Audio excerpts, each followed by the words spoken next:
دجالی فتنے کے بارے میں جو باتیں ہمیں معلوم ہوتی ہیں وہ کیا ہے؟ دجال کے کیا اوصاف ہوں گے، کیا خصائص ہوں گے، دجالی فتنے کے کیا مظاہر ہوں گے، کیا آثار ہوں گے، کیا اثرات ہوں گے، اس کی وضاحت میں پہلے تو ایک بات نوٹ کر لیجئے۔ ایک ہے دجالی فتنہ، ایک ہے ایک شخص معین المسیح الدجال، ان دونوں میں فرق ہے۔ معلوم ایسا ہوتا ہے کہ ایک تو شخص ہوگا جس کا ظہور ہوگا، وہ شخص معین ہوگا، اور اگر احادیث کا تتبع کیا جائے تو معلوم ہوتا ہے کہ وہ یہود کا کوئی بہت بڑا لیڈر ہوگا، اور آخری زمانے میں قریب قیامت کا جو زمانہ ہے، قرب قیامت کا، اس میں جو بڑی عظیم جنگیں ہونے والی ہیں، ان میں جب یہودیوں اور مسلمانوں کا مقابلہ ہوگا اور بہت کریٹیکل سٹیج پر وہ مقابلہ پہنچا ہوا ہوگا، اس وقت حضرت مسیح علیہ السلام کا نزول ہوگا، اور وہ دجال اکبر کو یا المسیح الدجال جسے کہا گیا ہے اس کو وہ قتل کرے گا۔ تو المسیح الدجال یہ تو ایک شخص معین ہے۔ البتہ دجالی فتنہ صرف ایک شخص معین کے ساتھ نہیں متعلق، بلکہ اس کے لیے جو احادیث آئی ہیں ان کا جب ہم تتبع کرتے ہیں، ان سب کو جب جمع کرتے ہیں تو معلوم ہوتا ہے کہ وہ ایک خاص کیفیت ہے، ایک خاص دور میں کچھ ایسی کیفیات پیدا ہو جائیں گی کہ جن کو دجالی فتنے سے تعبیر کیا گیا ہے۔ وہ کیفیات کیا ہے؟ میں کچھ احادیث کے حوالے سے وہ میں نوٹ کر کے لایا ہوں، آج آپ کے سامنے رکھ رہا ہوں۔ پہلی بات یہ معلوم ہوتی ہے کہ اس دور میں، اس دجالی فتنے میں، انسان کو جو قواعد طبعیہ ہیں، جو قدرت کی طاقتیں ہیں، کائناتی قوتیں ہیں، ان پر غیر معمولی غلبہ، اقتدار، اختیار حاصل ہو جائے گا، اور وہ دجال متصرف ہوگا ان تمام قواعد طبعیہ پر، بالکل ایسے انداز میں جیسے کبھی انبیاء کرام علیہ السلام کو اللہ تعالیٰ معجزے عطا فرماتا ہے۔ وہ معجزے کہ جو اللہ تعالیٰ کے فضل و کرم سے اللہ کے رسولوں کو عطا ہوئے ہیں، گویا کہ وہ سب کی سب کیفیات ہیں کہ جو دجال کے بارے میں قرآن مجید یا احادیث نبیہ میں وارد ہیں۔ مثلا پہلی بات یہ بتائی گئی کہ اس کے لیے فاصلہ بے معنی ہو کر رہ جائے گا، انتہائی تیز رفتاری ہوگی جو اسے حاصل ہوگی۔ چنانچہ الفاظ یہ ہے کالغیث استدبرت بردی، وہ ایک ایسے طوفان کے مانند جو ہے وہ سیلاب آئے گا کہ جیسے کوئی بہت زوردار آندھی جو ہے اس کے ساتھ طوفان آیا کرتا ہے۔ آپ سائیکلون کا تصور کیجئے کہ جس طریقے سے وہ ایک انتہائی تیز رفتار ہوا جو ہے وہ طوفان کو لے کر آتی ہے، اس طور سے وہ فتنہ پھیلے گا۔ ایک اور حدیث میں الفاظ ہے فَلَا تَدَعُ قَرْيَةً إِلَّا حَبِطَتْهَا فِي 40 لَيْلَةً، یہ مسلم شریف کی روایت ہے حضرت نواس بن سمعان رضی اللہ تعالیٰ عنہ۔ کوئی قریہ تک نہیں چھوڑے گا دنیا کی کوئی آبادی چھوٹی سے چھوٹی جس میں وہ نہیں پہنچ جائے گا 40 دن کے اندر اندر۔ یہ اس کی تیز رفتاری کا عالم ہوگا، گویا کہ میں تعبیر کر رہا ہوں اسے ان الفاظ سے کہ فاصلہ بے معنی ہو کر رہ جائے گا۔ اسی کے ضمن میں بعض اور روایات آئی ہیں۔ سواری جو ہے اس دجال کی، اس کو گدھے سے تعبیر کیا گیا ہے، اس لیے کہ ظاہر بات ہے اس دور میں اور کسی شے کا اگر تذکرہ کیا جاتا ہے، ہوائی جہاز کا یا راکٹس کا، تو وہ تو لوگوں کی سمجھ میں نہ آتا، اور پہلے انہیں ساری سائنس پڑھانی پڑتی تب وہ الفاظ استعمال کرتے، لہذا وہ اس کا خچر، اس کا جس پر سواری ہوتی ہے۔ لیکن اس کی تیز رفتاری کے لیے الفاظ آئے ہیں کہ اس کا ایک قدم اگر مکے میں ہوگا تو دوسرا قدم شام میں جا کر پڑے گا، اور الفاظ یہ آئے ہیں کہ اس کے دونوں کانوں کے درمیان فاصلہ جو ہے وہ 40 باع کا یعنی 80 ہاتھ کا ہوگا۔ بلکہ حضرت علی رضی اللہ تعالیٰ عنہ کے خطبے میں جو اس کا بیان ہوا ہے کہ اس کا ایک کان جو ہے وہ 30 ہاتھ لمبا کان ہوگا اس کا۔ ابھی ذرا یہ صرف احادیث آپ سنتے جائیے، پھر اس کے بارے میں ان سب کو جوڑ کر جو ہمیں نتیجہ نکالنا ہے اس پر گفتگو بعد میں ہوگی۔ اسی طرح آواز کا معاملہ کہ اس کی آواز 4 دانگ عالم میں بیک وقت سنی جائے گی۔ الفاظ یہ ہے ینادی بصوت لہو یسمع لہو ما بین الخافقین، وہ ایک ایسی آواز کے ساتھ پکارے گا کہ جسے مشرق و مغرب کے مابین رہنے والا ہر شخص سنے گا۔ اس کی آواز جو ہے گویا کہ وہ تمام فاصلوں کے جو پردے ہیں اس کے لیے وہ حائل نہیں رہیں گے، بلکہ یہ کہ اس کی آواز جو ہے پوری دنیا میں مشرق و مغرب میں بیک وقت سنائی دے گی۔ تیسری بات معلوم ہوتی ہے کہ علاج معالجہ وہ اس انتہا کو، اور عمل جراحی اس انتہا کو پہنچ جائے گا۔ یہاں وہ الفاظ آئے ہیں جو قرآن مجید میں حضرت مسیح کے معجزات کے لیے آیا ہے۔ حضرت مسیح کے الفاظ جو ابرئ الاکمہ والابرص، کہ میں مادرزاد اندھے کو اور جو کوڑھ کا مرض، تو ان دونوں کو میں ٹھیک کر دیتا ہوں۔ حضرت مسیح علیہ السلام صرف ہاتھ پھیرتے تھے اور مادرزاد جو نابینا ہے، اندھا، بینائی اس کی آ جاتی تھی، اور کوڑھی جو ہے اس کے جسم پر ہاتھ پھیرتے تھے، اس کا کوڑھ درست ہو جاتا تھا۔ ابرئ الاکمہ والابرص، وہی الفاظ آئے حدیث میں کہ دجال کو یہ قدرت حاصل ہو جائے گا۔ نمبر دو یہ کہ وہ یحیی الموتیٰ، جیسے کہ حضرت مسیح کے الفاظ ہیں وہ احیی الموتیٰ، میں زندہ کرتا ہوں مردے کو۔ حضرت مسیح فرماتے تھے ایک مردے کو قم باذن اللہ، وہ کھڑا ہو جاتا تھا۔ بالکل اسی طریقے سے دجال کو بھی قدرت حاصل ہو جائے گی کہ وہ مردوں کو زندہ کرے گا۔ مزید وضاحت ایک حدیث میں یہ ہے کہ وہ ایک شخص کو آری کے ساتھ بیچ میں سے چیرے گا، دو ٹکڑے کر دے گا، پھر سیدھے گا اور زندہ کر دے گا۔ معلوم یہ ہوا کہ علاج معالجے کا علم اور دوسرے یہ کہ جراحی کا علم جو ہے وہ اپنی ان بلندیوں کو پہنچے گا کہ اس حد تک انسان کی رسائی ہو جائے گا۔ چوتھی بات، اس کو زمین اور فضا پر اس قدر غلبہ حاصل ہو جائے گا، الفاظ یہ حدیث کے یامر السماء ختم کرو، وہ آسمان کو حکم دے گا بارش برسا اور وہ بارش برسائے گا، والارض فتنبت، اور زمین کو حکم دے گا کہ فصلیں اگا اور وہ اگائے گی، وَيَمُرُّ بِالْخَرْبَةِ فَيَقُولُ لَهَا اُخْرُجِي كُنُوزَكَ، اور وہ کسی ویرانے پر سے گزرے گا، اسے حکم دے گا، ویران چٹیل میدان، اور حکم دے گا کہ اپنے خزانے نکال، اور فرمایا اس کا نتیجہ یہ نکلے گا فَتَتَّبِعُهُ كُنُوزُهَا، تو اس زمین کے جو خزانے ہیں وہ نکل کے اس کے ساتھ چلنے شروع ہو جائے گا۔ زمین پر قدرت، فضا پر قدرت، بارش کا حکم ہوگا وہ بارش ہو جائے گی، آسمان بارش برسائے گا، زمین اپنے خزانے اگل دے گی۔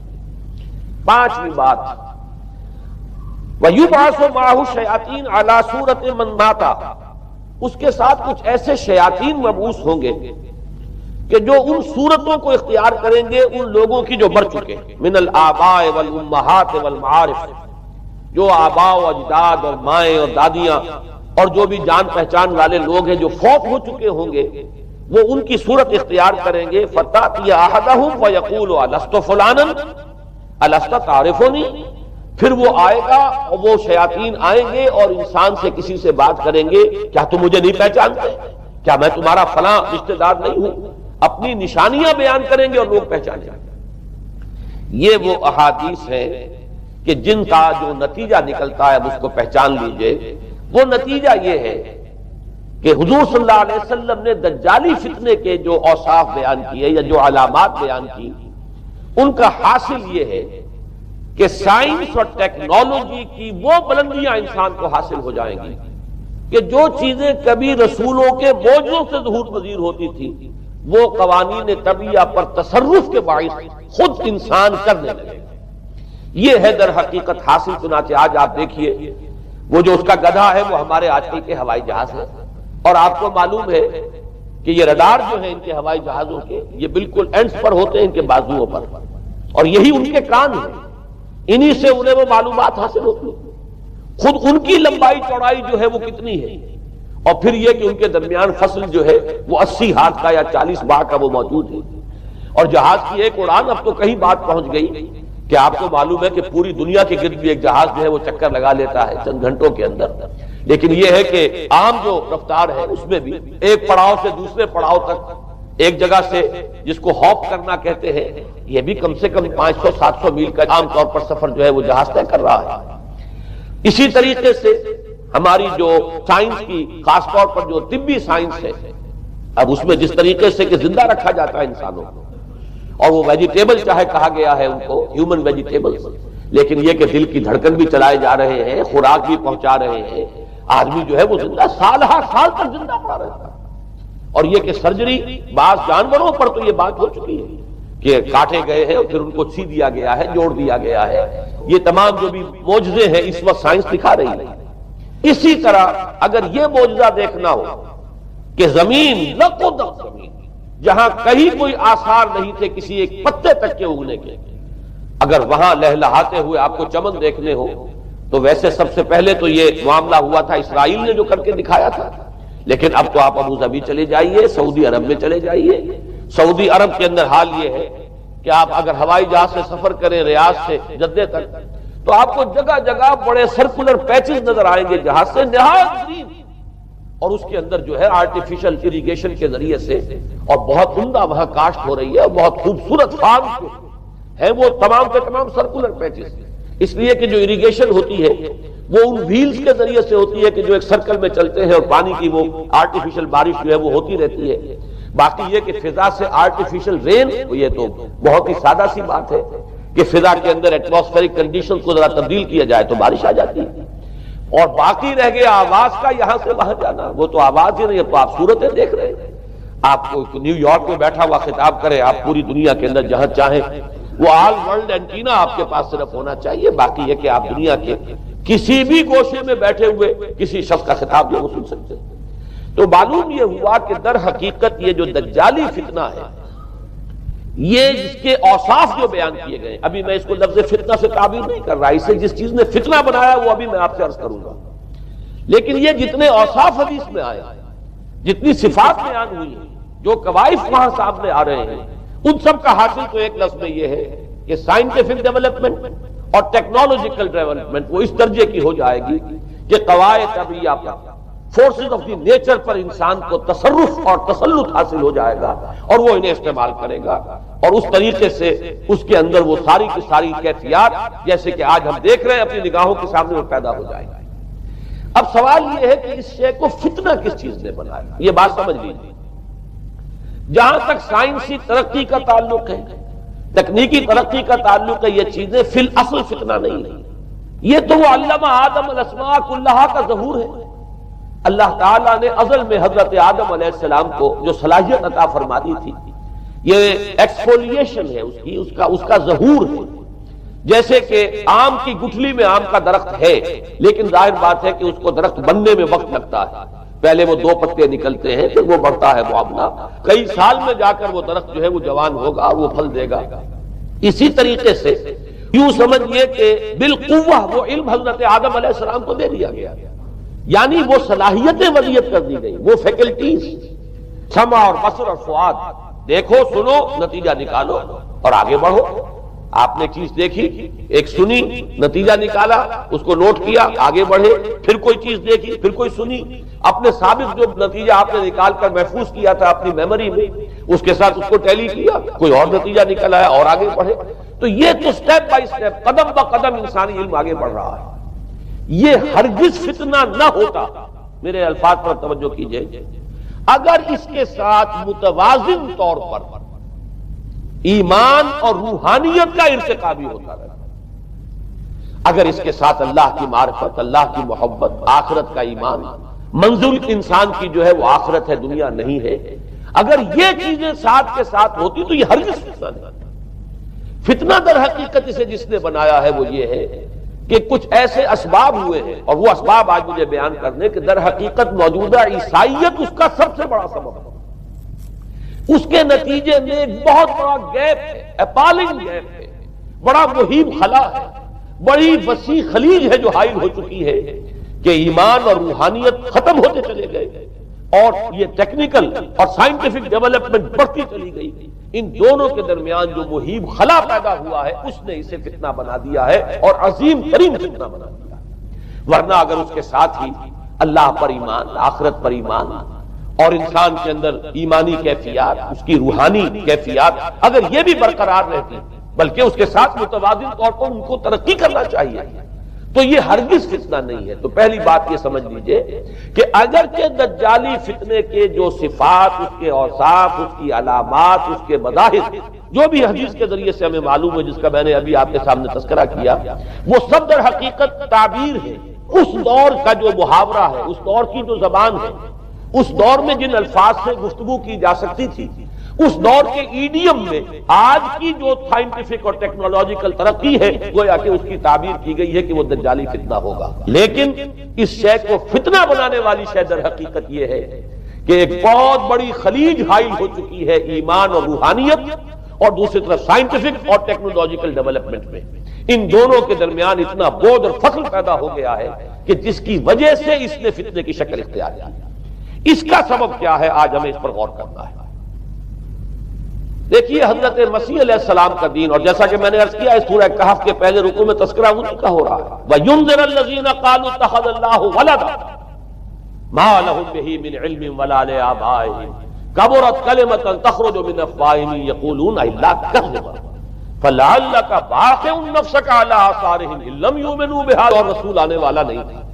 اللہ تعالیٰ کی طرف سے اس دین کو، اس شریعت کو ایک پروٹیکشن حاصل ہے، لہذا ایک جزء کی حد تک گمراہی جو ہے پھیل سکی، کل پر محیط نہیں ہوئی۔ لیکن بدقسمتی سے دین مسیحی کے بارے میں یہ ہوا کہ کچھ عرصے تک تو کشمکش رہی ہے۔ اصل دین مسیحی پر بھی جو کاربند لوگ تھے اور جو اس کے اوپر مستقیم رہے وہ قائم کچھ عرصے تک رہے ہیں، لیکن ہوتے ہوتے تقریباً اس دور تک آ کر جب کہ حضور کی بعثت ہوئی ہے، اصل دین مسیحی کے ماننے والے تقریباً ختم ہو چکے تھے، شاذ لوگ رہ گئے تھے، اور ان میں بھی یہ جرأت نہیں تھی کہ اپنے اصل دین کا وہ اظہار کریں، بلکہ ہوتے ہوتے ان 600 سالوں کے اندر یہ ہوا کہ وہی پالزم جو ہے در حقیقت اس نے ہی مسیحیت کی شکل اختیار کر۔ یہ پالزم جو ہے یہ ہے در حقیقت، یوں سمجھیے کہ ادیان عالم کی تاریخ میں سب سے زیادہ گمراہ کن مذہب، جس کا رد عمل پیدا ہوا ہے یورپ میں، جس نے کہ اس دجالی فتنے کی شکل اختیار کی ہے۔ میں یہ چاہتا ہوں کہ اس کے ضمن میں چند باتیں آج آپ کے سامنے رکھ دوں۔ پال نے جو دین مسیحی میں یا دین اسلام میں جو صحیح دین ہے اللہ کا، اس میں 3 تبدیلیاں بنیادی کی۔ سب سے پہلا تو وہی جو قرآن کہہ رہا ہے الذین قالوا اتخذ اللہ ولدا، مسیح کو، حضرت مسیح علی نبینا علیہ الصلوۃ والسلام، انہیں خدا کا بیٹا قرار دیا گیا۔ اور اس میں بھی نوٹ کیجئے بیٹے کے لیے عربی زبان میں 2 لفظ ہیں، ابن اور ولد۔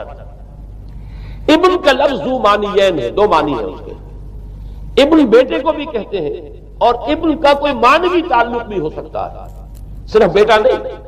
ابن السبیل مسافر کو کہتے ہیں، راستے کا بیٹا، یعنی چونکہ راستے کے ساتھ اس کا ایک تعلق ہے، راستہ چل رہا ہے، وہ تو ابن السبیل ہے۔ ابن الوقت، وقت کا بیٹا، وہ وقت کا بیٹا اس معنی میں نہیں ہے، بلکہ یہ ہے کہ جو ہر وقت جو ہے حالات کے مطابق گرگٹ کی طرح اپنا رنگ بدلتا چلا جائے، چلو تم ادھر کو ہوا ہو جدھر کی، وہ ابن الوقت ہے۔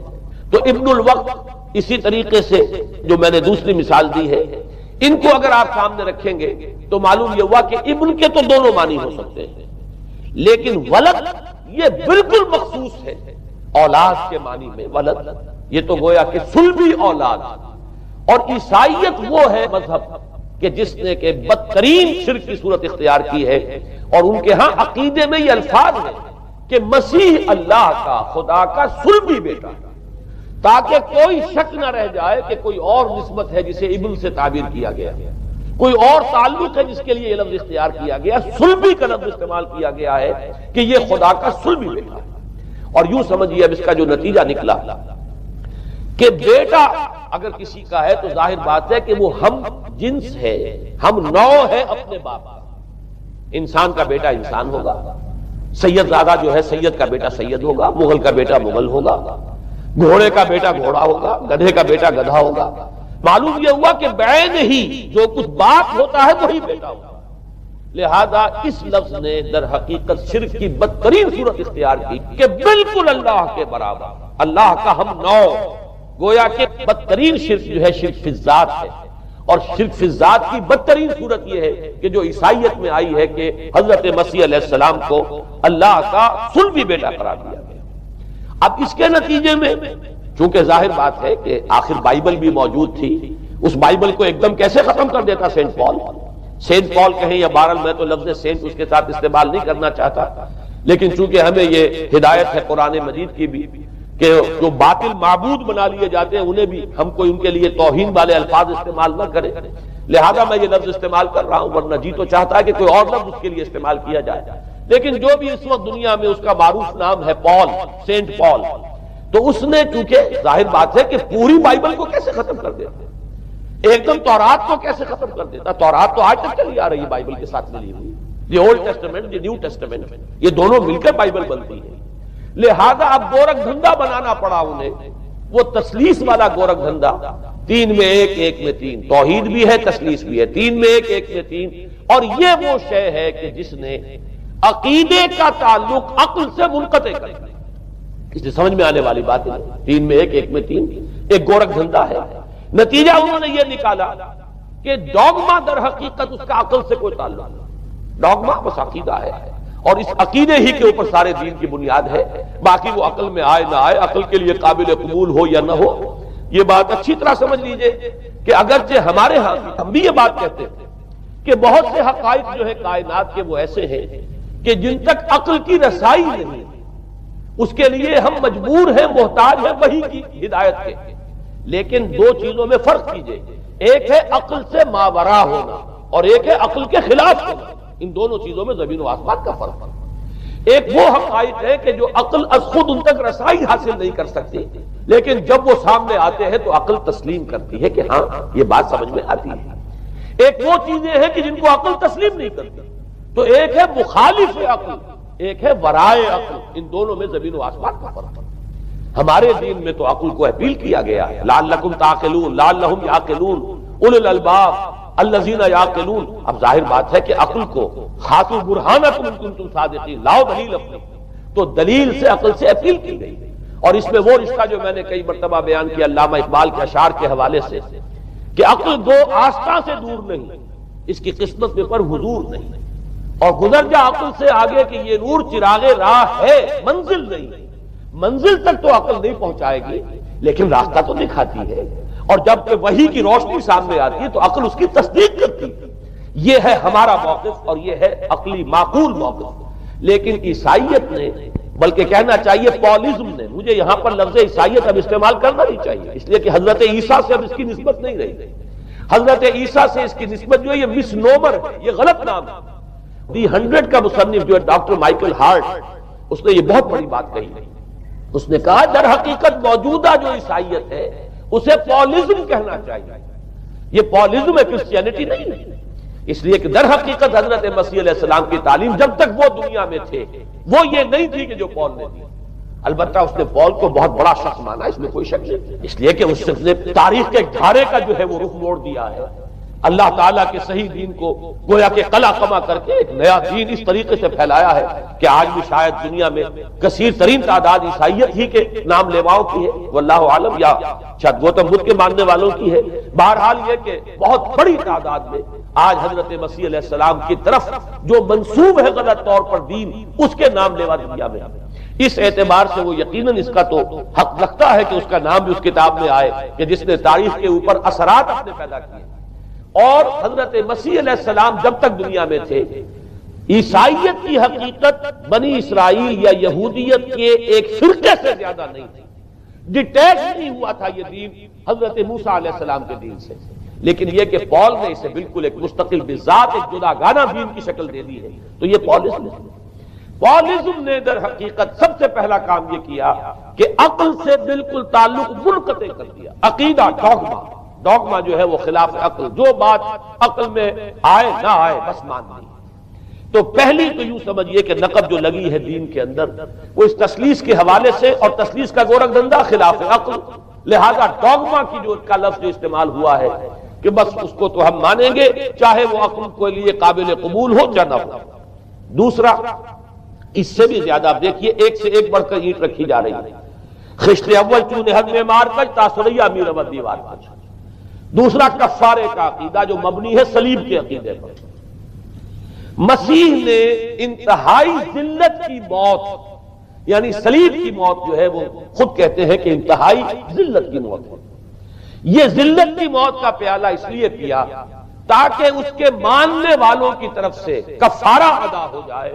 مسیح کفارہ ادا کر چکا ہے، اب جو شخص بھی مسیح کو مان لے گا اس کی گویا کہ نجات ہو گئی، اس کا عمل سے کوئی تعلق، عمل ہو نہ ہو، بد کردار ہو، اچھا کردار والا ہو، نیک ہو، بھلا ہو، جیسا بھی ہو، برا ہو، بدماش ہو، لچا ہو، لفنگا ہو، مسیح کو مان لے، صرف ماننے پر، اس لیے کہ مسیح تو اس کی طرف سے کفارہ پیش کر چکا، سارے گناہوں کا کفارہ جو ہے مسیح نے انتہائی ذلت آمیز موت جو ہے قبول کر کے گویا کہ اپنے ماننے والوں کے تمام گناہوں کا کفارہ دے دیا۔ یہ دوسرا عقیدہ، اس کا نتیجہ کیا نکلا؟ تسلیس نے عقل سے تعلق توڑ دیا تھا مذہب کا، اس نے عمل سے تعلق توڑ دیا۔ ڈوگما ہی ڈوگما ہے، نہ عقل سے کوئی تعلق نہ عمل سے کوئی تعلق۔ کوئی تعلق نہیں رہا دین کی جڑیں جو ہے دونوں اعتبار سے.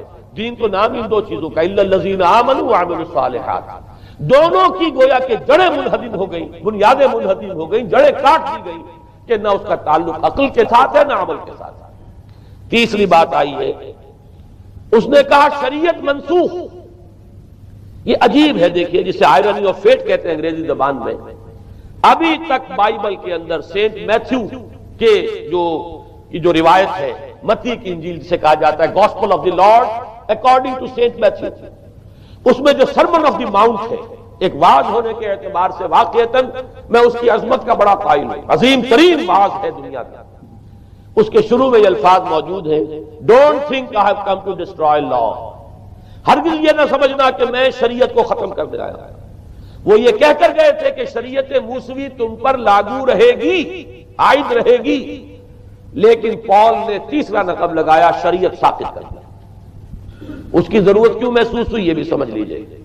حضرت مسیح یہ کہہ کر گئے تھے کہ میں صرف بنی اسرائیل کے لیے آیا ہوں، میں اسرائیل کے گھرانے کی کھوئی ہوئی بھیڑوں کی تلاش میں آیا ہوں. انجیل میں یہ الفاظ آج بھی موجود ہیں. حضرت مسیح نے اپنے حواریین کو جب بھیجا ہے کہ اب جاؤ تبلیغ کرو میری طرف سے، اس کی ہدایتوں میں ایک ہدایت یہ بھی ہے کہ تمہیں صرف اسرائیلیوں تک تبلیغ کرنی ہے، باہر نہیں. میں صرف اسرائیلیوں کی طرف رسول بنا کر بھیجا گیا ہوں. یہ الفاظ بھی موجود ہیں. اگرچہ اس وقت کے انجیل میں جو الفاظ ہیں وہ تو میں سمجھتا ہوں کہ حضرت مسیح علیہ السلام کے شایان شان نہیں ہے، وہاں کوئی نہ کوئی تحریف ہوئی ہے لفظی، اس لیے کہ وہاں تشبیہ یہ دی گئی ہے کہ کوئی اپنے بچے کے حصے کی روٹی جو ہے کتے کے آگے نہیں ڈالتا. گویا کہ جینٹائلز جو ہیں غیر بنی اسرائیلی، انہیں اس جملے کی روح سے انہیں کتوں سے تشبیہ دی جا رہی ہے کہ میرے پاس میرے بچوں کے حصے کی روٹی ہے، میرے بچے ہیں اسرائیلی، میری روٹی جو ہے یہ جو میرے پاس ہے وہ اسرائیلیوں کے لیے ہے.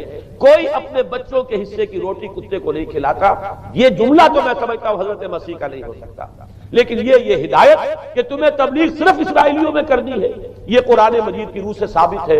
اس لیے کہ قرآن بھی یہ کہتا ہے کہ رسولاً الی بنی اسرائیل، حضرت مسیح علیہ السلام رسول بنا کر بھیجے گئے تھے بنی اسرائیل کی طرف. اس لیے کہ وہ یوں سمجھیے کہ جسے ہمارے ہاں عام اصطلاحات میں علماء کہا کرتے ہیں تاج و تخت ختم نبوت، وہ تاج و تخت ختم نبوت تو ابھی منتظر تھا محمد الرسول اللہ صلی اللہ علیہ وسلم کی آمد کا کہ وہی آئیں گے تو انہی کی بعثت ہوگی پوری نوع انسانی کی طرف. آپ سے پہلے کسی رسول کی بعثت پوری نوع انسانی کی طرف نہیں ہوئی بشمول حضرت مسیح علیہ السلام. ہر جو ہے رسول جو آیا ہے آپ سے پہلے اپنی اپنی قوموں کی طرف آیا ہے. لیکن اس پال نے کیا کیا؟ پہلے تو یہ اصول توڑا، ہم اس دین مسیحی کی یا جو پالزم ہے اس کی اب تبلیغ کریں گے غیر اسرائیلیوں میں بھی.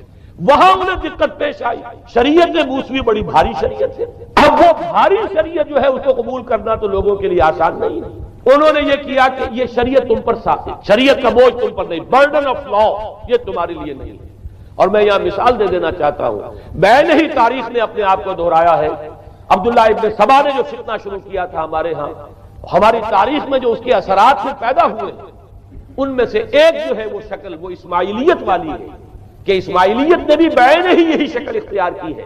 ہندوستان میں آ کر جب اسماعیلی داعیوں نے جب تبلیغ کی ہے تو شریعت ساقط کر دیا. آج آپ کو جو اسماعیلی ملیں گے ان کے ہاں کوئی شریعت نہیں ہے، کوئی نماز کی مسجد ان کی ہوتی نہیں، جماعت خانہ ہوتا ہے، وہ کلب گھر ہے، آتے ہیں جمع ہوتے ہیں کھانا کھاتے ہیں، اللہ اللہ خیر صلی اللہ کو باتیں چیتیں کرتے ہیں. ان کے اوپر شریعت ہے ہی نہیں، نہ روزہ ہے نہ نماز ہے. اور بعین ہی وہی جو اختیارات میں ابھی آپ کو بتاؤں گا کہ جو پوپ کے ہیں وہی ان کے امام حاضر کے اختیارات. بہرحال تیسری نقب جو میں نے عرض کیا آپ سے وہ یہ تھی کہ شریعت منسوخ. اس کا نتیجہ کیا نکلا؟ اب دیکھیے ذرا غور کیجئے، ایک بہت بڑا خلا پیدا ہو گیا. وہ خلا کون پر کرے گا؟ شریعت کے بارے میں سارے اختیارات اب پوپ کو حاصل ہیں. وہ جس چیز کو چاہے حلال کر دے، جس چیز کو چاہے حرام کر دے، جس چیز کو چاہے قرار دے دے کہ یہ ممنوع ہے، جس چیز کی چاہے اجازت دے دے. اس لیے کہ اب شریعت تو نہیں، خلا ہے، اس میں سوالات تو پیدا ہو گئے، یہ کام کیا جائے یا نہ کیا جائے، کون کرے گا؟ تو جب شریعت ختم ہوئی تو سارا اختیار پوپ کے ہاتھ میں آ گیا. یہ میں بعد میں ذرا اور تفصیل سے بتاؤں گا کہ کیسے کیسے اختیارات پھر مذہبی طبقے کے ہاتھ میں آئے ہیں. اس کے نتیجے میں تاریخ انسانی میں ورسٹ فارم آف تھیوکریسی پیدا ہوا. تھیوکریسی کسے کہتے ہیں جو آج کی اصطلاح میں گالی تھیوکریسی.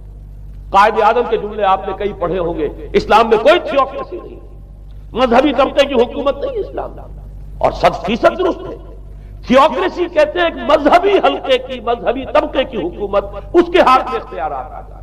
اور قرآن مجید میں اسی وجہ سے ان کے اوپر الزام لگایا گیا اتخذوا احبارهم ورهبانهم اربابا من دون اللہ, انہوں نے اپنے علماء اور صوفیوں کو اللہ کے سوا اپنے معبود بنا لیا. حضرت عدی ابن حاتم رضی اللہ تعالیٰ عنہ جب ایمان لائے, یہ حاتم طائی جو مشہور ہے سخاوت میں, ان کے بیٹے ہیں, قبیلہ طے سے ان کا تعلق ہے. حاتم طائی تو طے سے ہے, ان کے بیٹے عدی ہیں, یہ عیسائی تھے.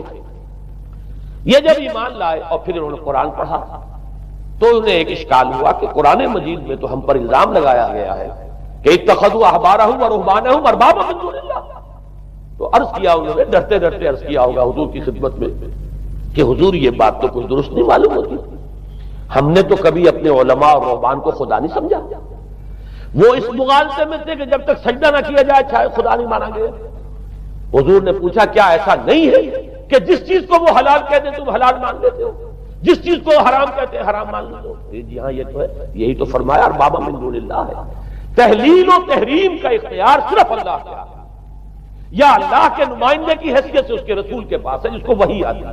اس کے بعد کسی کو اختیار نہیں ہے. اجتہاد کر سکتا ہے لیکن اجتہاد کے لیے دلیل دینی ہوگی نص سے. کتاب اللہ سے کوئی دلیل لاؤ, سنت رسول اللہ سے کوئی دلیل لاؤ, استنباط کرو, عقل سے بات کرو. لیکن یہ ہے کہ تحلیل و تحریم یہ خدائی اختیار ہے, اللہ کے ہاتھ میں اس کا اختیار ہے, اور اللہ کے نمائندے کی حیثیت سے زیادہ یہ اللہ کے رسولوں کے ہاتھ میں اختیار آتا ہے. اس کے علاوہ کسی کے لیے نہیں, کسی اور کے لیے یہ مان لیا گیا تبھی تو ان کو خدا بنا لیا گیا. اسی معنی میں آج کی جمہوریت جو ہے وہ بدترین شرک ہے کہ یہاں یہ تسلیم کیا جاتا ہے کہ ساورنٹی جو ہے وہ عوام کی ہے, ساورنٹی آف دی پیپل. کیا معنی ہے کہ عوام کے نمائندے جو چاہیں قانون بنا دیں, جس چیز کو چاہیں حلال ٹھہرائیں, جس چیز کو چاہیں حرام ٹھہرائیں. ان کے پاس حلت و حرمت کے جو پورے اختیارات ہیں ان کے پاس آ گئے. یہی تو خدائی مقام ہے, خدا کا مقام دے دیا گیا. اس سے بڑا شرک کیا ہوگا؟ در حقیقت حاکمیت غیر اللہ اس دور کا سب سے بڑا شرک. تو وہاں یہ حق جو ہے دے دیا گیا علماء کے ایک طبقے کو, پوپ کو. تو گویا کہ تاریخ انسانی کی بدترین تھیوکریسی, بدترین مذہبی استبدادی حکومت قائم ہوئی ہے یورپ میں. اس کے حوالے سے میں کچھ تاریخی حوالے بھی اب آپ کے سامنے رکھ دوں. دیکھیے جب تک پال نے یہ کام شروع کیا ہے تو تقریباً 3 صدیوں تک تو یہ صرف ایک مذہبی تبلیغ کا کام ہوا ہے. انہوں نے کوششیں کی, محنتیں کی, پیغام پہنچایا, اور جیسا کہ میں عرض کر چکا ہوں اس وقت تک گڈمٹ تھے. پال کے ماننے والے بھی تھے اور حضرت مسیح کے جو اصل صحابہ تھے جو ان کے حواریین تھے ان کے ماننے والے بھی تھے. لہذا کشمکش ان کے اندر بھی چل رہی تھی. لیکن ظاہر بات ہے کہ حضرت مسیح کے اصل حواریین وہ تو اول تو یہ کہ اپنی گفتگو رکھ رہے تھے محدود بنی اسرائیل تک. نمبر 2 یہ کہ انہوں نے تو شریعت کو ساقط نہیں مانا. جنگل کی آگ کی طرح جو مسیحیت پھیلی ہے وہ پالزم والی مسیحیت ہے, اس لیے کہ اس میں تو کوئی شریعت کا کوئی بوجھ نہیں, کوئی حلال نہیں, کوئی حرام نہیں, کوئی نماز نہیں, کوئی روزہ نہیں. لہذا یہ تیزی کے ساتھ پھیلی ہے. اور 300 برس تک تو ایک کشمکش جو ہے جاری رہی. انہوں نے تبلیغیں کی, مصائب جھیلے, کشمکش اندر بھی چلی باہر بھی چلی.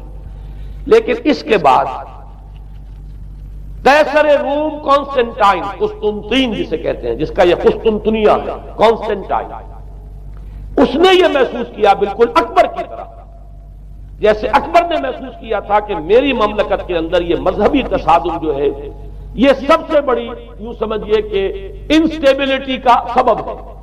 لہذا ان تمام مذہبوں کو ایک ہاون دستے میں ڈال کے کوٹ پیس کر ایک بناؤ. وہ جو دین اکبری یا دین الہی جو اس نے کیا تھا اس سیاسی مصلحت کی وجہ سے کہ یہ ہندو مسلم تصادم اور دوسرے مذاہب کا ٹکراؤ جو ہے وہ ہندوستان کو ایک سیاسی وحدت اور ایک اپنی سیاسی عظمت کی طرف پیش قدمی کرنے کا جو راستہ ہے اختیار کرنے سے روکتا ہے. لہذا یہ کام کیا جائے. یہی قسطنطین نے کیا.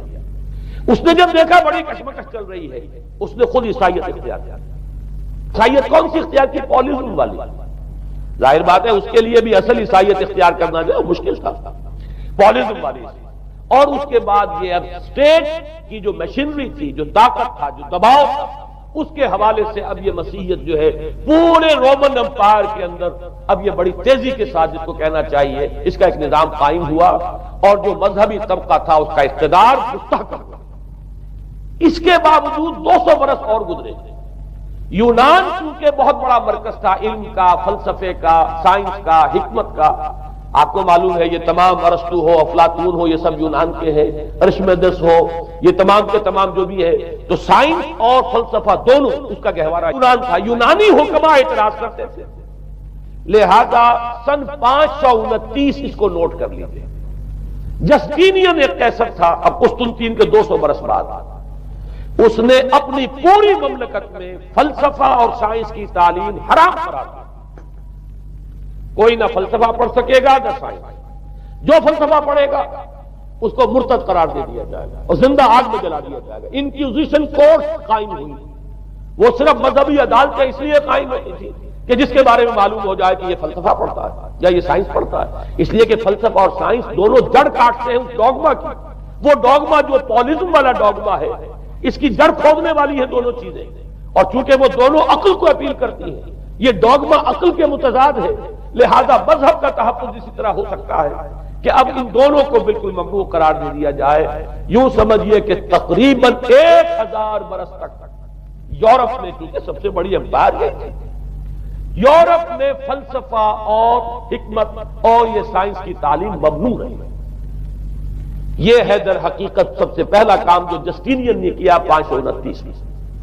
اس کے بعد آگے چل کر پوپ کا جو اقتدار ہے وہ اتنا زبردست بنا رہا ہے، پوپ کو اختیار حاصل ہو گیا، جس چیز کو چاہے وہ قانون کا درجہ دے دے، اس لیے کہ شریعت تو ہے نہیں، خلا پوپ کون کرے گا؟ پوپ کون کرے گا۔ پوپ کو اختیار حاصل ہو گیا، وہ جس کے گناہ چاہے معاف کر دے۔ اب دیکھیے اگرچہ ویسے تو گناہ پہلے ہی معاف ہو گئے کہ جس نے مسیح کو مان لیا گناہ تو معاف ہو گئے اگلے پچھلے سب، لیکن یہ کہ پھر بھی ایک خلش رہ جاتی ہے انسان کے دل میں، چونکہ ایک اخلاقی حص انسان کے اندر اللہ نے پیدا کی ہوئی ہے۔ جب کوئی شخص کرتا ہے، کوئی بدکاری کرتا ہے، کوئی چوری کرتا ہے، ڈاکہ ڈالتا ہے، تو وہ جو ایک کانشنس ہے، وہ جو پرک کرتا ہے، اس کو بھی ختم کرنے کے لیے اگر پوپ یا کارڈینل یا اس کے کسی نمائندے کے سامنے جا کر اعتراف گناہ کر لو اور کچھ اس کی مٹھی گرم کرو، کچھ ہدیہ پیش کرو، تو توبہ نامہ، معافی نامہ تمہیں دے دیا جائے گا، اور وہ جو چیز ہے وہ تمہارے لیے سند ہے کہ کوئی تم سے بات پرس تمہارے گناہ کے نہیں ہو سکتی۔ پھر ان کی قیمت ہے، ان کے لیے بڑی بڑی جو ہے ہدیے مقرر کیے گئے تھے۔ تیسری چیز بائبل کا اول تو یہ کہ مفہوم جو ہے وہ کوئی سند نہیں، اس لیے کہ بائبل ہانٹ کر رہی تھی نا، اولڈ ٹیسٹمنٹ بھی ہے، یہ حضرت مسیح کی یہ 4 انجیلیں بھی ہیں، یہ تعلیم کچھ اور ہے، لہذا بائبل جو ہے وہ سند نہیں ہے، سند پوپ کا جو ہے فرمان وہ سند ہے۔ بائبل کی شرح کرنے کی، بائبل کی طرف سے کوئی دلیل لانے کی کسی کو کوئی حق حاصل نہیں۔ یہ جبر تھا، یہ تشدد تھا یورپ میں، یہ وہ دور تھا جبکہ اسلام پھیل رہا تھا۔ میں نے اس لیے آپ سے کہا تھا، نوٹ کرایا آپ کو، 529 میں جسٹینین کا یہ فرمان تھا، 571 میں حضور کی ولادت ہو رہی ہے، وہی صدی ہے، اور 630 کے آس پاس، بلکہ 629 کے آس پاس سلطنت روما کے ساتھ مسلمانوں کا ٹکراؤ شروع ہوا ہے۔ تو یہ تاریخی ان کو ریلیشن جو ہے ذہن میں رکھیے، جس وقت مسلمان آئے اور 200-300 برس جو ان کے عروج کے ہیں، اس وقت آپ کو معلوم ہے کہ تقریباً 6 صدیاں ہو چکی تھی کہ یورپ بالکل جس کو کہا جاتا ہے ڈارک ایجز، انتہائی تاریخی مذہبی جبر اور استبداد، اس کے سوا کچھ نہیں، اور ملاؤں کی حکومت جسے آپ کہیں گے، جسے آج کل کی اصطلاح میں کہا جائے گا، وہ جس کو چاہے جو چاہے سزا دے دے، پوپ کو اختیار حاصل ہے۔ کسی کے بارے میں ذرا جیسے بعض اوقات خبریں سچی ہیں یا جھوٹی، لیکن میں مثال دے رہا ہوں جیسے خبریں آتی رہی ہیں ایران کے بارے میں کہ کہیں اگر معلوم ہو گیا ہے تو پاسداران انقلاب پہنچے اور سمری ٹرائل اور فوراً ختم کیا آدمی کو۔ اس قسم سے انکوزیشن رپورٹ جو ہے وہ کورٹس وہاں قائم ہوئی، اور یوں سمجھیے کہ لاکھوں افراد تحت کیے گئے، زندہ جلائے گئے۔ لیکن اس کے بعد جب عالم اسلام میں وہ روشنی پھیلی، اور خاص طور پر بنو عباس کے زمانے میں، اب بھاگ بھاگ کر وہاں جو بھی تھے فلسفے کے اور سائنس یا کوئی دلچسپی رکھنے والے، وہ بھاگ کر عالم اسلام میں آ گئے۔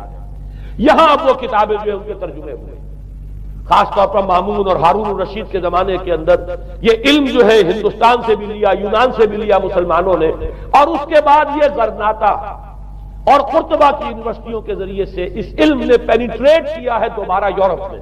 دیکھیے سرکل کیسے بنا ہے۔ یونان کا علم آیا ہے پہلے عالم اسلام میں، مڈل ایسٹ میں، اور پھر ادھر سے ہو کر چکر کھا کر اور اسپین کی یونیورسٹیوں کے ذریعے سے یورپ میں انٹروڈیوس ہوا ہے۔ اس وقت پھر اصلاح مذہب کی تحریک شروع ہوئی، اور ساتھ ہی تحریک احیاء العلوم رینیسنس، اس کے نتیجے میں وہاں بیداری پیدا ہوئی۔ لیکن یہ بیداری اب آپ نوٹ کر لیجئے، ایک تو پروٹیسٹنٹ مذہب پیدا ہوا اور کئی سو برس تک تصادم رہا کیتھولکس کے اندر اور پروٹیسٹنٹس میں۔ پورے اسلام کی تاریخ میں کبھی اتنے خونی فسادات نہیں ہوئے ہیں، کبھی بھی شیعہ سنی فساد بھی کبھی اتنا نہیں ہوا جتنا کہ کئی سو برس تک رومن کیتھولکس اور پروٹیسٹنٹس کے مابین یورپ میں ہوتا رہا ہے۔ بلکہ اس میں تو ایسے ایسے واقعات آتے ہیں کہ لگ بھگ 10 لاکھ افراد جو ہیں وہ ختم ہوئے ہیں۔ یہ آپس کا تصادم جو تھا، پروٹیسٹنٹ مذہب جو پیدا ہوا اصلاح مذہب کی تحریک کے ذریعے سے، اور وہ رومن کیتھولک پاپائیت والا نظام، ان کے درمیان جو تصادم ہوا 10 لاکھ کی تعداد بتائی جاتی ہے کہ آدمی مارے گئے۔ بلکہ فرانس کا ایک شہر ہے، وہاں تو 19 دن تک مسلسل قتل عام کیا گیا پروٹیسٹنٹس کا، اور وہاں حاملہ عورتوں کے جو ہے پیٹ چاک کر کے بچے نکال کر ان کو بھی جو ہے ختم کیا گیا ہے۔ یہ سارا ظلم جو ہے وہاں ہوا ہے، تصادم ہوا ہے۔ اس کے نتیجے میں آپ خود سوچئے کہ کس قدر نفرت پیدا ہوئی عوام کے اندر مذہب سے۔ اس کے ساتھ ہی اب وہ علم شروع ہوا، سائنس شروع ہوئی، لہذا علم اور سائنس دونوں کی جڑ میں مذہب سے شدید نفرت پیدا ہوئی۔ یہ ہے وہ سبب کہ جس نے یہاں سے راستے علیحدہ کر دیے، اور مذہب کیونکہ جبر کرتا ہے، مذہب کیونکہ عقل کے اوپر بیڑیاں بٹھاتا ہے، پہرے بٹھاتا ہے، بیڑیاں ڈالتا ہے، اور مذہب کیونکہ تشدد کرتا ہے، لہذا مذہب کے خلاف ایک نفرت، ایک ریئیکشن، یہ ہے اس ساری سائنسی ارتقاء اور سائنٹیفک اور ٹیکنالوجیکل جو ڈیولپمنٹ ہوئی ہے اس کی جڑ میں مذہب سے نفرت جو ہے اس کے بیج بو دیے گئے۔ اور یہ جو 250-300 سال میں اب یہ جو چناور درخت بن کر آیا ہے کہ ایک طرف سائنس کی ترقی، ٹیکنالوجی کی ترقی آسمان کو چھو رہی ہے، آج انسان چاند کے اوپر تو انسان کے قدم جو ہے پہنچ چکے ہیں، اور آپ کا ایک راکٹ جو ہے وہ پورے تمام سیارے جو ہیں ہمارے سولر سسٹم کے ہیں ان سب کا چکر لگا کر اور وہ اس سے باہر چلا گیا ہے، خلا کے اندر کہاں گیا کچھ پتا نہیں۔ لیکن یہ کہ تقریباً یوں سمجھیے کہ سن 77 کا چلا ہوا وہ، اور 12 برس تک اس نے سفر طے کیا ہے، کم سے کم سولر سسٹم کا جو ہے اس نے پورا جو ہے احاطہ کیا۔ اور جو میں نے آپ کو وہ احادیث سنائی ان کے حوالے سے بات کیا سمجھ میں آئی کہ یہ سائنٹیفک، ساری کی ساری سائنٹیفک ڈیولپمنٹ، یہ ٹیکنالوجیکل ڈیولپمنٹ، لیکن کیونکہ اس کے ساتھ مذہب کا انکار ہے، خدا پر ایمان نہیں ہے، آخرت کا یقین نہیں ہے، روح کا گویا کہ انکار، روحانیت تو بہت دور کی بات ہے، روح کا بھی انکار ہے۔ نتیجہ یہ ہے کہ ان دونوں چیزوں کے مابین وہ گیپ، جسے میں نے کہا تھا ایپالنگ گیپ، ایک بہت بڑا گیپ ہے جو پیدا ہو چکا ہے۔ اب میں حدیث آپ کو سنا رہا ہوں، بخاری شریف میں جو روایت ہے حضور نے فرمایا کہ دجال کے ماتھے پر لکھا ہوا ہوگا کافارا، کفر۔ الفاظ یہ ہے انہو مکتوب بین عینیہ کافارا، علیحدہ علیحدہ، یقرأہ کل مومن کاتب او غیر کاتب، وہ اس طرح نمایاں لکھا ہوا ہوگا کہ ہر شخص اسے پڑھ لے گا، چاہے وہ لکھنے والا ہو چاہے نہ ہو، لکھا پڑھا ہو چاہے نہ ہو۔ یعنی اس تہذیب کی پیشانی پر کفر لکھا ہوا، مذہب سے دشمنی، مذہب سے بغض، مذہب سے دوری، مذہب کی ہر چیز کی نفی۔ آج جو ایک ورلڈ سیویلائزیشن ہے، ایک عالمی تہذیب ہے جس کا کہ غلبہ ہے ہمارے اس پورے گلوب پر، اس میں 3 چیزوں کے مقابلے میں 3 چیزوں کی اہمیت ہے۔ خدا کی اہمیت نہیں ہے، ہوگا، ہم انکار بھی نہیں کرتے لیکن ہم جانتے بھی نہیں کہ ہے کہ نہیں۔ ہاں اہمیت کائنات کی، غور کرو، کائنات کے قوانین کو سمجھو، ایکسپلائٹ کرو، قوت جو ہے نیچر کی قوت اس کو مسخر کرو، اس کو استعمال کرو، ہوگا خدا ہے یا نہیں، چھوڑو اس بحث کو۔ اصل اہمیت جو ہے وہ کائنات کی، اسی طرح اصل اہمیت اس جسم کی ہے، مادے کی ہے، روح ہوگی کوئی شے ہمیں نہیں پتا، نہ ہم دیکھ سکتے ہیں، نہ ہم اسے چھو سکتے ہیں، نہ چکھ سکتے ہیں، ہوگی، لیکن یہ کہ اصل جو ہے اہمیت وہ مادے کی اور جسم کی، اس کی فکر کرو۔ اسی طریقے سے حیات دنیاوی اصل سے حیات دنیاوی، اس کو بناؤ سنوارو، بہتر سے بہتر زندگی گزارو، ویلفیئر سٹیٹ ہو، بہت ہی عمدہ ماحول ہو اور ہر چیز کو، لیکن حیات ہوگی اب تو آرام سے گزرتی ہے، آخرت کی خبر خدا جانے ہے یا نہیں ہے، اس سے ہمیں کوئی بحث نہیں۔ تین چیزوں کے مقابلے میں تین چیزوں کی اہمیت، یا یوں کہیے کہ تین چیزوں کے مقابلے میں مقابل کی تین چیزوں کو بالکل غیر اہم اس کی طرف کو توجہ کا ارتکاز کائنات پر ہے، ذات باری تعالیٰ پر ہے۔ ذات و صفات باری تعالیٰ ایک صرف علمی موضوع ہے، اصل توجہ کی شے کائنات ہے۔ روح ہوگی کوئی شے، اصل شے جسم ہے اور مادہ ہے۔ حیات اخروی ہمیں نہیں پتا، کسی نے واپس آ کر خبر نہیں دی مرنے کے بعد، لہذا ہم نہیں کہہ سکتے ہے کہ نہیں۔ البتہ یہ کہ حیات دنیا بھی تو ہے، اس کو مضبوطی کے ساتھ تھامو، اس کو بہتر بناؤ۔ توجہ کا اصل ارتکاز حیات دنیاوی پر، یہ ہے وہ گلوبل سویلائزیشن جو در حقیقت یورپ سے ابھری، اور یورپ سے ابھری ہے اس کی بنیاد میں مذہب کی دشمنی موجود تھی، جو رد عمل تھا در حقیقت اس پاپائیت کے نظام کا جو پولزم کے ذریعے سے دنیا میں قائم ہوا۔ یہ وجہ ہے، اور آج انسان جہاں کھڑا ہے غور کیجئے، انتہائی ہولناک جنگ جو ہے وہ اس کے سر پر ایک خطرے کے طور پر مسلط ہے۔ دو جنگیں اس ایک صدی میں ایسی ہو چکی ہیں جنہیں اپنے ورلڈ وار 1 اور ورلڈ وار 2 اتنے بڑے پیمانے پر قتل و غارت دنیا میں پہلے کبھی نہیں ہوئی، اس لیے کہ پہلے فوجوں کی جنگیں ہوتی تھی، آبادیوں پر جا کر کہیں کوئی قتل عام ہو گیا، ورنہ یہ کہ قبضہ لیا، پہلے وہ کسی اور کی ریت سے اب کسی اور کی ریت ہو گئی۔ آیا بابر آیا، اس نے پانی پت کے میدان کے اندر ابراہیم لودھی کو شکست دے دی، دلی میں آ کر اس نے کسی کا خون نہیں بہایا، بس وہ آ کے تخت پر قابض ہو گئے۔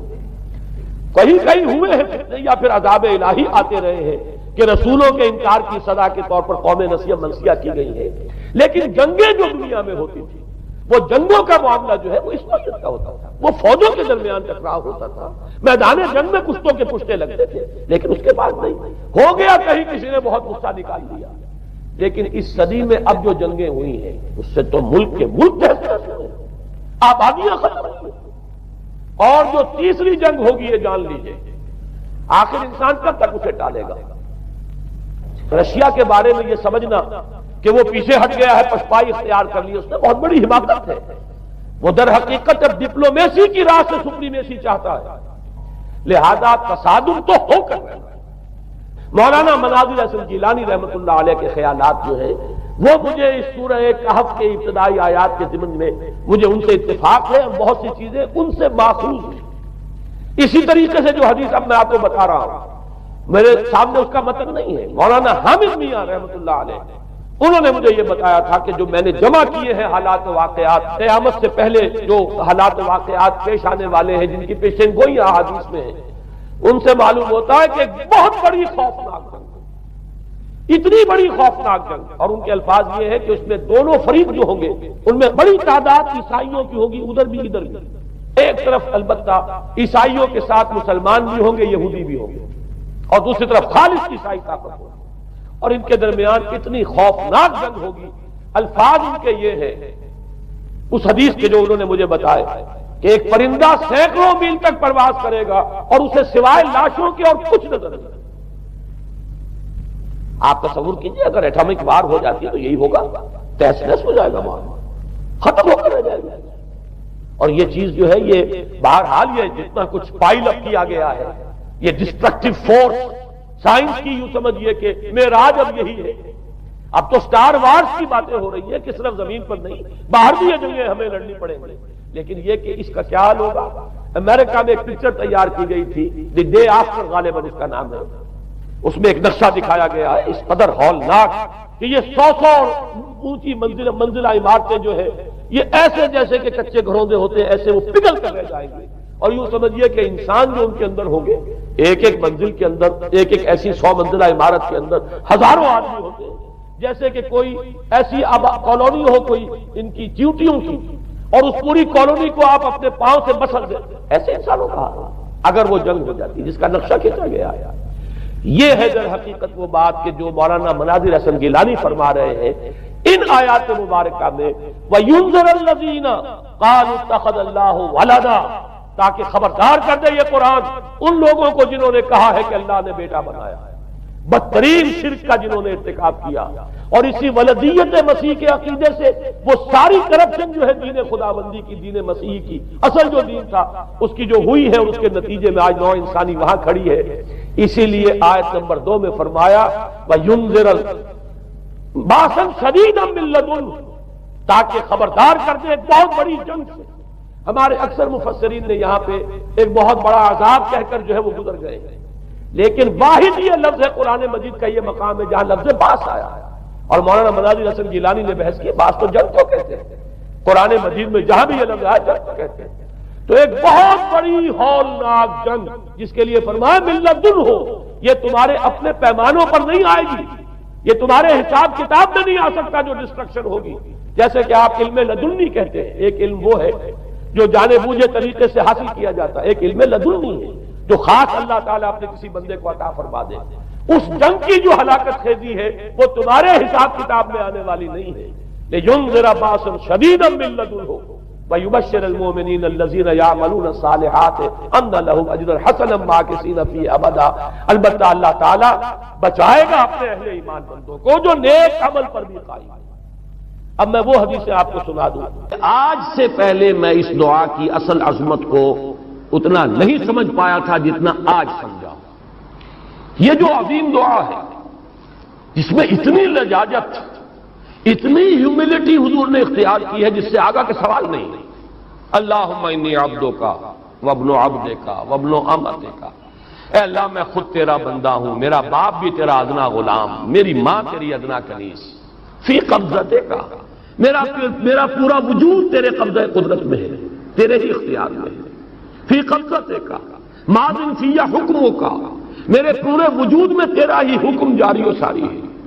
عدل فی قضاؤک، اور جو فیصلہ بھی تو میرے بارے میں کرے، جو بھی کرے وہ عدل ہے، انصاف ہے، کہ ہر سے ساقی ما ریخت عین الطاف، ماضٍ فی حکمک عدل فی قضاؤک، ناصیتی بیدک، میری پیشانی تیرے ہاتھ میں ہے، جدھر چاہے موڑ دے۔ یہ جو اپنی نفی ہے، نفی اس اعتبار سے بھی اپنی انانیت کی نفی، انی عبدک وابن عبدک وابن امتک، پھر اپنے وجود کی نفی، اپنی مرضی کی نفی، اپنے اختیار کی نفی، فی قبضتک ماضٍ فی حکمک ناصیتی بیدک عدل فی قضاؤک۔ پھر دیکھیے واسطہ وہ دیا ہے جس سے اونچا واسطہ ممکن نہیں۔ اسالوں کا بکل اسم ہو لک، قرآن مجید میں آیا نا فدوہ بہا وللہ الاسماء الحسنی فدوہ بہا، اچھے نام اللہ کے ہیں، اس کو پکارا کرو ان ناموں کے حوالے سے۔ اب نام کہاں سے جمع کریں سارے؟ ایک میں اسالوں کا بکل اسم ہو لک، جو بھی تیرے نام ہیں، سمیت بہ نفسک، جن سے تو نے خود اپنے آپ کو موسوم کیا، او علمتہ احدا من خلقک، یا تو نے اپنی مخلوق میں سے کسی کو وہ نام سکھایا، او انزلتہ فی کتابک، یا وہ نام تو نے اپنی کسی کتاب میں نازل کیا، اب استاثرت بہ فی مکنون الغیب عندک، یا اس کو تو نے خود اپنے خزانہ غیب میں محفوظ رکھا ہوا ہے۔ تیرے وہ نام بھی ہیں جو تو نے کسی کو ابھی سکھائے ہی نہیں، تو نے اپنی کتاب میں کسی میں نازل نہیں کیے، وہ تو تیرے خاص خزانے کے اندر وہ ابھی در مکنون ہے، وہ ابھی تیرے پاس موجود ہے۔ یہ اس سے بڑا اب واسطہ کیا ہوگا؟ مانگا کیا ہے ذرا غور کیجئے۔ ان تجعل القرآن ربیع قلبی ونور صدری وجلاء حزنی وذہاب ہمی وغمی، استدعا میں یہ کر رہا ہوں پروردگار اس قرآن کو میرے دل کی بہار بنا دے، میرے دل کا نور بنا دے، نور صدری، ان تجعل القرآن ربیع قلبی، میرے دل کی بہار، ونور صدری، میرے سینے کا نور، وجلاء حزنی، یہ حزن جو جس سے کہ محمد دو چار ہے صلی اللہ علیہ وسلم، یہ وہ کیفیت جو ہے قبض کی، اس کو دور کرنے کا ذریعہ بنا دے اس قرآن کو، جلاء حزنی وذہاب ہمی وغمی، اور میرے ہموم، میرے تفکرات، میرے غموں کو دور کرنے کا ذریعہ بنا دے۔ یہ عظیم دعا آج سورۃ الضحیٰ پر غور و فکر کرتے ہوئے، ویسے تو میں تقریباً 30 برس سے اس دعا کا مبلغ ہوں، اس لیے کہ جب میں نے یہاں کام شروع کیا تھا لاہور میں، جو تقریریں کی تھی مسلمانوں پر قرآن مجید کے حقوق کے نام سے جو شائع شدہ ہیں، اس پمفلٹ کے آخر میں نے یہ دعا درج کی ہے۔ یہ اصل میں کچھ مختلف احادیث میں ٹکڑے آئے ہیں، کہیں کوئی ایک ٹکڑا کم ہے، کہیں دوسرا کم ہے. میں نے بڑی تحقیق کر کے تمام روایتوں کو جمع کر کے پھر اس کو مرتب کیا ہے، اور وہ بڑی خوبصورت میں نے اس کی سیٹنگ کی ہے، اور وہ اس کتابچے کے آخر میں ہے.